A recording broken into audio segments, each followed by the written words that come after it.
Bonjour, bien-aimés dans le Seigneur, et que Dieu vous bénisse dans le nom de Jésus-Christ de Nazareth. Je vous souhaite la bienvenue ce matin à cette dévotion matinale du mercredi. Nous bénissons le nom de Jésus-Christ pour la grâce qu'il nous donne de nous lever de très bons pieds ce matin. Nous venons protéger durant toute cette nuit. Nous sommes reconnaissants au nom de Jésus-Christ de Nazareth. Vous vous rappelez la parabole, n'est-ce pas, du roi et de ses serviteurs, le roi dont le serviteur lui devait beaucoup d'argent, et il l'appela pour prendre son argent. Ce serviteur vint à lui et commença à pleurer, demandant au roi de lui accorder quelque temps pour qu'il puisse lui rembourser cette dette. Le roi, voyant, n'est-ce pas, la contrition, l'humiliation, les pleurs de cet ouvrier, de cet esclave, lui remit sa dette, et c'était beaucoup d'argent. Maintenant, ce serviteur, quand il quitta le roi, et étant sorti de la présence du roi, vit ses collègues, et parmi l'un d'eux, il y avait l'un d'eux qui lui devait également de l'argent, mais c'était une somme minable, un peu comme 1000 francs, 10 000 ou bien 100 000.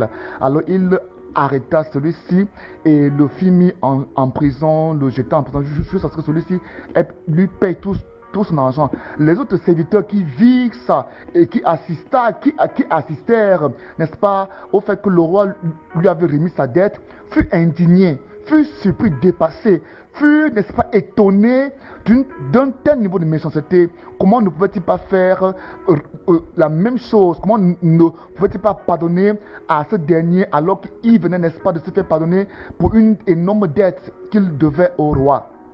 La Bible dit que Jésus-Christ, qui racontait cette histoire, à la fin il dit que le roi fut, n'est-ce pas, informé, parce que les serviteurs vont dire au roi, voilà ce que notre confrère fait. Quand le roi fut informé du comportement injuste de ce serviteur, il le prit, lui, sa femme, tous ses enfants, le jeta en prison, jusqu'à ce que celui-ci ait payé tout ce qu'il lui devait jusqu'au dernier denier.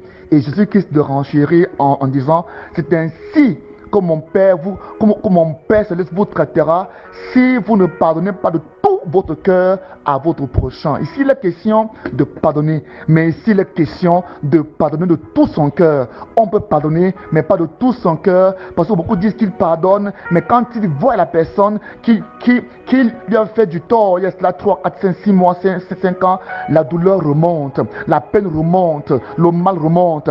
Ça veut dire qu'il n'a pas pardonné. Le manque de pardon, donc, n'est-ce pas, crée des conséquences, amène des conséquences dans nos vies. Et ces conséquences sont liées au fait que Jésus-Christ a dit que de la même façon que le roi jeta ses serviteurs au bourreau, c'est ainsi que notre bon Père Céleste nous fera si nous ne pardonnons pas de tout notre cœur à nos frères, à nos prochains. Qui est le bourreau? Comment est-ce que le Père peut-il nous jeter au bourreau? Comment jette-t-il ceux qui ne pardonnent pas au bourreau? Le bourreau, c'est qui? Le bourreau, c'est l'ensemble des problèmes. Le bourreau, c'est l'ensemble des démons.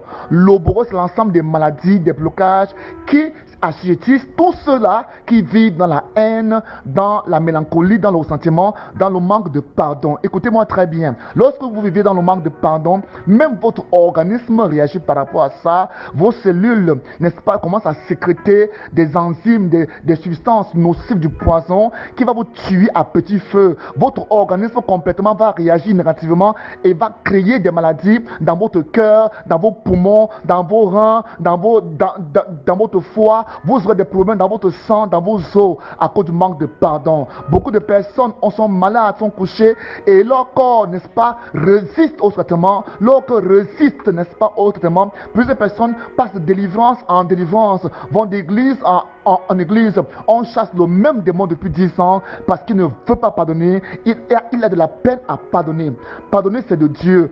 C'est Dieu qui pardonne. Et pourquoi devons-nous pardonner? Nous devons pardonner à cause de Jésus. Parce que Jésus qui est venu porter nos péchés. La Bible dit qu'il a pris sur lui nos péchés. Il a pris sur son corps nos fautes. Il a pris sur son corps, n'est-ce pas, nos souffrances. Il a pris sur son corps nos maladies. Afin que nous soyons guéris. Afin que nous soyons dans la paix. Afin que nous soyons dans la joie. Afin que nous soyons justifiés. Jésus Jésus-Christ l'a fait à cause de lui-même, à cause de nous, parce qu'il nous a aimés. C'est ainsi que nous devons pardonner aussi à tous les hommes à cause de Jésus. Lorsque nous pardonnons, mettons notre espoir, plongeons nos regards sur Jésus, pas sur ceux qui doivent recevoir le pardon.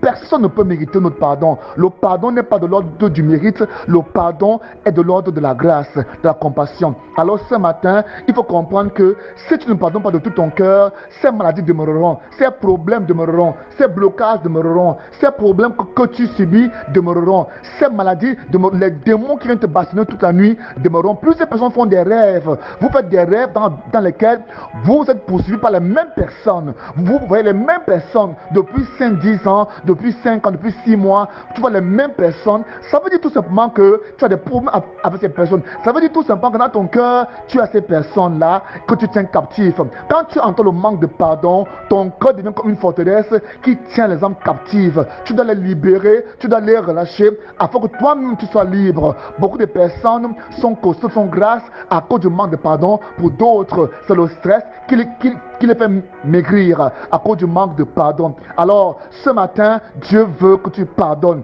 Parce que cette maladie, ce problème, ce démon est certainement dû. C'est qu'il tire leur force du manque de pardon. Il tire leur force de la haine. Il tire leur force, n'est-ce pas, du ressentiment et des pensées de vengeance. Que ce soir, que ce matin, que la grâce de Dieu guérisse vos âmes, guérisse vos vies, guérisse vos plaies, guérisse vos cœurs au nom de Jésus. Que les blessures que vous avez reçues liées au mal, au mot qu'on vous a fait, que ces blessures soient maintenant guéries complètement au nom de Jésus-Christ.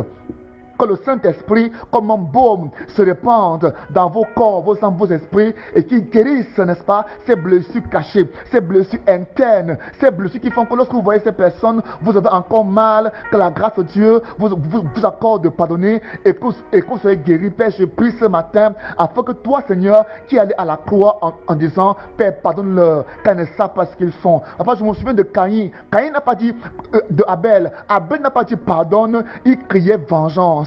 Il a tellement crié vengeance que lorsque son frère le tuait, son sang sur la terre criait encore vengeance. Au point où Dieu a dit à Caïn, voilà la voix, le cri du sang de ton frère, crie du sol contre toi et crie vengeance. Le sang de Jésus-Christ crie plutôt pardon. Jésus-Christ en mourant a demandé que Dieu pardonne à ceux qui l'ont crucifié, à ceux qui l'ont flagellé, à ceux qui ont craché sur lui. Père, ce matin, donne-nous ce cœur, donne-nous de pardonner, donne-nous de recevoir ton pardon, donne-nous d'accepter ton pardon, donne-nous d'accepter d'être pardonné, car tu as dit que si nous ne pardonnons pas à ceux qui nous ont offensés, toi non plus tu ne peux pas nous pardonner nos fautes. Père, nous voulons que tu nous pardonnes, nous voulons que le pardon demeure. Voilà pourquoi ce matin, nous libérons ces personnes, nous libérons ces femmes, nous libérons ces hommes. J'aimerais que pendant que je prie, que tu pries avec moi, nous libérons ces femmes, nous libérons ces hommes qui nous ont fait du mal, du tort, au nom de Jésus. Toutes ces personnes dans mon cœur, je les libère, je les pardonne, je leur pardonne tous maintenant. À toutes ces personnes dans ma famille, je leur pardonne dans ma société, dans ma maison,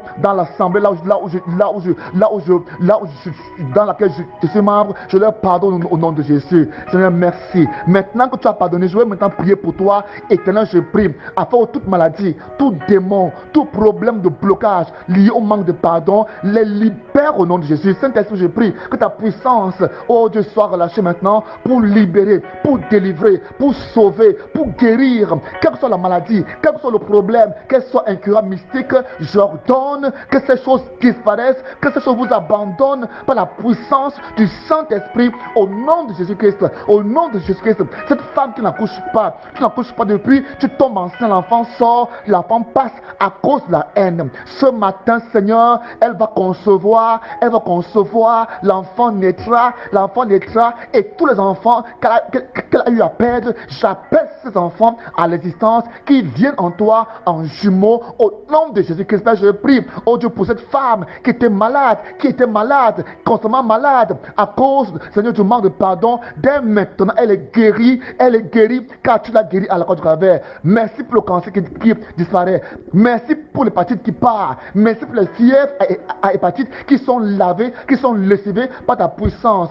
Père, nous te rendons grâce. Merci pour le VIH qui disparaît. Merci pour le cancer qui disparaît. Merci pour les problèmes de nerfs, les problèmes de dos qui disparaissent, les problèmes des os, des articulations qui disparaissent. Je te rends grâce pour la leucémie qui disparaît parce qu'il y a le pardon, il y a la guérison, il y a la guérison. Je chasse tout démon, je brise tout blocage dans tes affaires, dans tes projets au nom de Jésus. Que la grâce de Dieu soit sur toi au nom de Jésus-Christ. Amen. Mon contact est le plus 237 695 66 15 25. Soyez bénis au nom de Jésus.